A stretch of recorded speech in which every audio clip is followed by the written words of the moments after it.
I have read the sixth chapter of the book Mindset by Dweck, and I will share my thoughts and quotes that I have ticked so far. This very good chapter is about relationships with your partner, with your friends, with students, and there's a lot of good things I could have recommend to read this chapter if someone could have time to read just one chapter. And first, he started to share with relationships and regarding the partner. And the first chapter, just the beginning, so I started if someone left you, and most people have experienced that someone is made something bad for you, and of course, fixed mindset people. The first thing that comes into their mind is revenge. And she asked one person who had been left that what you could say about it. And she said that if I had to choose between being happy and him being miserable, I would choose. I will definitely choose. I definitely want him to be miserable. So that means a lot of times people want revenge much more than being happy by themselves. So that means they are willing to give up their happiness just to make sure that that other person will feel miserable. For me, it sounds very weird, but that's a lot of times people choose to hurt other person because a lot of times when you try to hurt someone else, you hurt yourself at the same time. For growth mindset, the number one goal was forgiveness because when you forgive, basically you let yourself loose because people who don't forgive, of course, they still live in the past.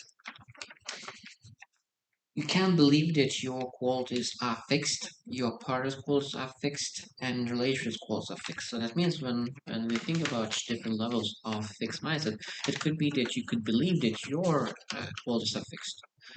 Um, then you can believe that your partner's qualities are fixed, or you can believe that the relationship that you have created, the qualities in the relationships are fixed. But a growth mindset believe that they could change, the partner could change, and at the same time, the situation in the relationship could be changed as well. Um, Now, like if you have to work at it, it wasn't meant to be. It's very interesting because a lot of times people believe that everything's supposed to work from the start, and if it doesn't work right away, that means it's a wrong relationship. And that's why the fixed mindset expect everything to happen automatically. So that means that if something doesn't go smoothly in relationships, that means that the relationship is not correct. While growth mindset don't expect any magic to happen right away, and they believe that a good last relationship comes from effort and from working through inevitable differences. Because when you think about any new relationships, of course, there will be a difference. There's no one who is exactly like you. So that means if you're not, there is no one who is exactly like you. There will be some differences that you will need to work through. And if you want to have two diamonds, there's a lot of the dirt around those diamonds. So that means you need to clean all the dirt to make sure that those diamonds are there to fit.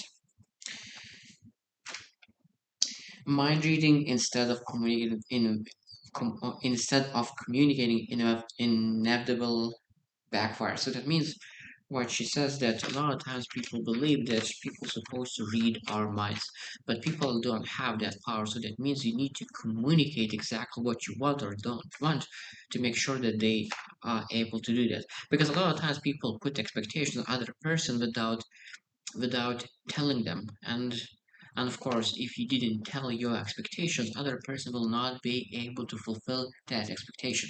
They are not mind readers.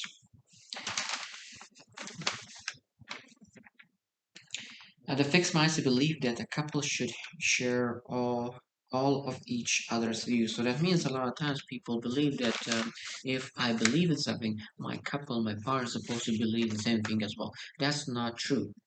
As basically you, of course, it's better that if you will majority of all views will be similar, but not exact. So that means you still need to discuss and find the common ground, but your ideas cannot be exactly the same. Fixed mindset believe that problems are a sign of deep-seated flaws. And it's ridiculous because when I think about problems, problems are occurring no matter what business, relationship, in your personal. There's a lot of different problems, but it doesn't say anything about flaws. It's just saying that everything that you want to make it better needs to be improved. And this could be not flawed, it just needs to be improved.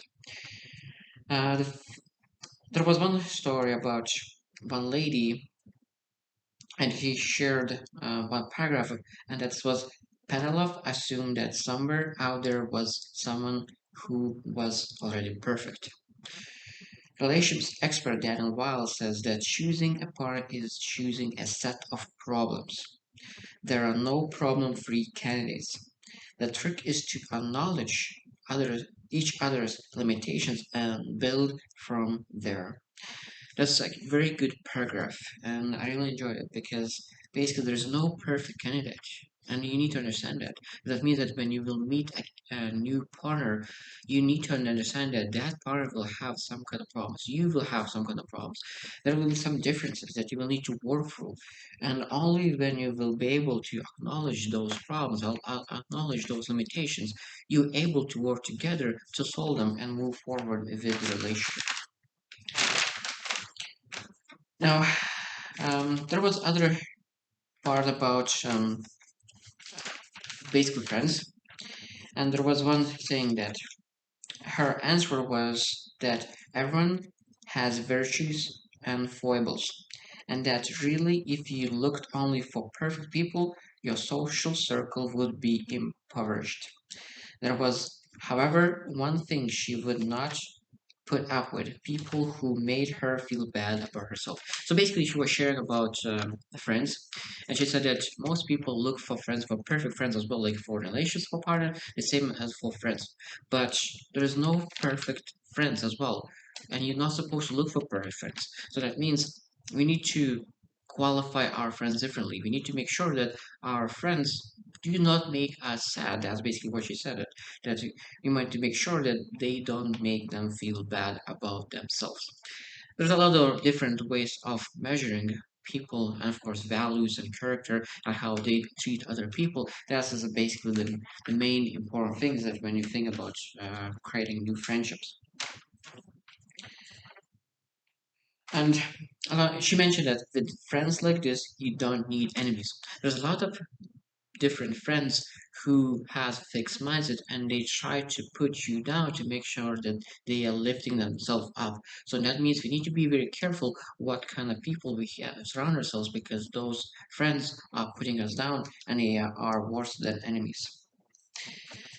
Other topic that she mentioned in this chapter was that shyness harmed the social interactions of people with fixed mindset and did not harm the social interactions of people with the growth mindset. So what it means that even though the growth mindset and fixed mindset started exactly the same, being shy before the interaction and connection, after connection started, growth mindset people saw that interaction and connection as a challenge and being able to improve, while fixed mindset people was afraid to make mistakes, and they stayed shy and awkward for whole conversation because they wanted to make sure that they don't look bad.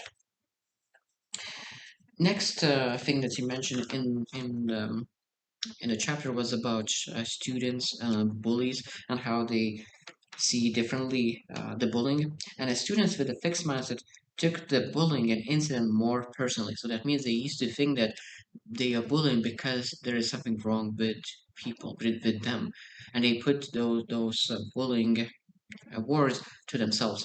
While students with a growth mindset saw it as a psychological problem of the bullies, a way for the bullies to gain status or change their self-esteem. So basically, growth mindset people put the bullies, all the words back to the bullies, because they understand that bullies are saying all those things not because of them, but because of the bullies.